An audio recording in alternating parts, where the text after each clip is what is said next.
Silchar news 24 এ আপনাদেরকে স্বাগতম জানাই। আজ হলো 25 জুন বুধবার। আজকের কয়েকটি বিশেষ গুরুত্বপূর্ণ খবর নিয়ে আসলাম। আজকের প্রথম খবরটি হলো রাজ্যবাসীর জন্য এসেছে একটি ভালো খবর। এবার থেকে জীবজন্তুর আক্রমণেতে মৃত্যু হওয়া লোকেদের পরিবারদেরকে ক্ষতিপূরণ হিসাবে রাজ্য সরকার থেকে 5 লাখ করে টাকা দেওয়া হবে বলে ঘোষণা রাজ্যের মুখ্যমন্ত্রী ডক্টর হিমন্ত বিশ্ব শর্মার। তার সঙ্গে শস্য কেন্দ্রিক ক্ষতিপূরণ হিসাবে রাজ্য সরকার থেকে 8,000 করে টাকা দেওয়া হবে বলে ঘোষণা রাজ্যের মুখ্যমন্ত্রী ডক্টর হিমন্ত বিশ্ব শর্মার।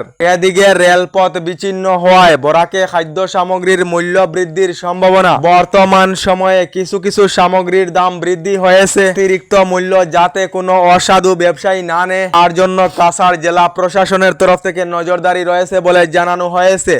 এদিকে জাটিঙ্গা হারাঙ্গা যাও সড়ক সচলে আগামী 7 দিন সময় লাগবে। জাটিঙ্গা হারাঙ্গা যাও সড়কে ভূমিধসের ফলে গাড়ি চলাচল বন্ধ রয়েছে। সড়কের পাশাপাশি নিচে থাকা লামডিং বদরপুর পাহাড় লাইনেরও বিস্তর ক্ষতি হয়েছে, যার জন্য পাহাড় লাইনে আজও সব ট্রেন বাতিল রয়েছে।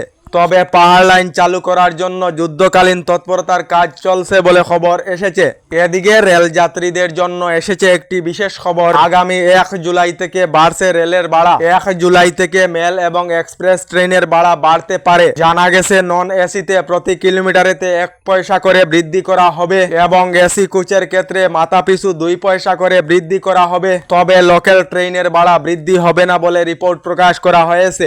এদিকে আমি যদি আসামের মুখ্যমন্ত্রী হতাম তাহলে মুখ্যমন্ত্রী ডক্টর হিমন্ত বিশ্ব শর্মাকে 27 বার ফাঁসি দিয়ে দিতাম। সামাজিক মাধ্যমে মন্তব্য রাইজর দলের সভাপতি অখিল গগৈ। তার সঙ্গে মুসলমানদেরকে 100 টাকায় পেট্রোল এবং হিন্দুদের জন্য 25 টাকায় পেট্রোল দেওয়া হলে আমি স্বইচ্ছায় বিজেপিতে যোগদান করব বলে মন্তব্য বিধায়ক অখিল গগৈর। এদিকে প্রাণ রক্ষা করতে 15 মিনিট বাঘের সঙ্গে লড়াই এক যুবকের। উত্তরপ্রদেশের লক্ষ্মীপুরে এক ইটের ভাটায় গতকাল শ্রমিক যুবক প্রায় 15 মিনিট বাঘের সঙ্গে লড়াই করে বাঘের মুখ চেপে ধরে মাটিতে ফেলে দেয়। তার সঙ্গে ইট ভাটার উপর থেকে অন্যান্য শ্রমিকেরা ইট পাথর দিয়ে বাঘের উপর আক্রমণ করেন। আঘাতে বাঘটি আহত হয়ে সামান্য শান্ত হয়। অবশেষে যুবক স্থান ছেড়ে পালাতে শুরু করলে পিছু ধাওয়া করে বাঘটি কোনোমতে প্রাণ রক্ষা হয় যুবকের।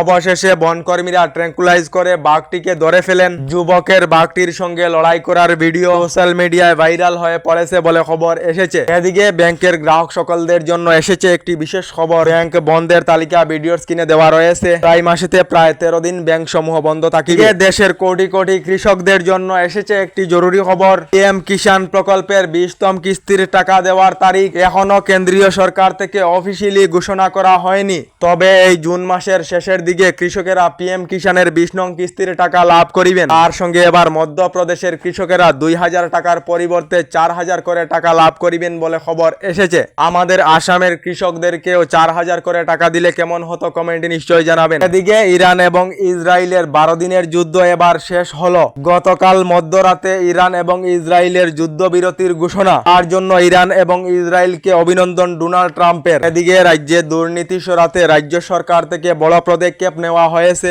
এবার থেকে যদি কোনো সরকারি কর্মচারী অথবা যে কোনো কেহ সরকারি যে কোনো প্রকল্প অথবা যে কোনো কাজের জন্য ঘুষ চায় তাহলে ভিডিওর স্ক্রিনে নতুন নাম্বার দেওয়া রয়েছে। এই নাম্বারগুলিতে কল করে ফটো সহ অভিযোগ করিতে পারিবেন। সঙ্গে সঙ্গে অ্যাকশন নেওয়া হবে বলে রাজ্য সরকার থেকে জানানো হয়েছে। এদিকে এখনো সরকারি গড় লাভ না করা সকলদের জন্য এসেছে একটি ভালো খবর। সরকারি গড়ের জন্য আবেদন না করা সকলেরা শীঘ্রই সরকারি গড়ের জন্য আবেদন করে নিন। নতুন করে রাজ্যের 3,76,000 পরিবারদেরকে সরকারি ঘর প্রদান করা হবে বলে রাজ্য সরকার থেকে জানানো হয়েছে। আমাদের ডেইলি খবরগুলি ভালো লাগলে আমাদের ভিডিওতে লাইক দিয়ে চ্যানেলটিকে সাবস্ক্রাইব করে নেবেন।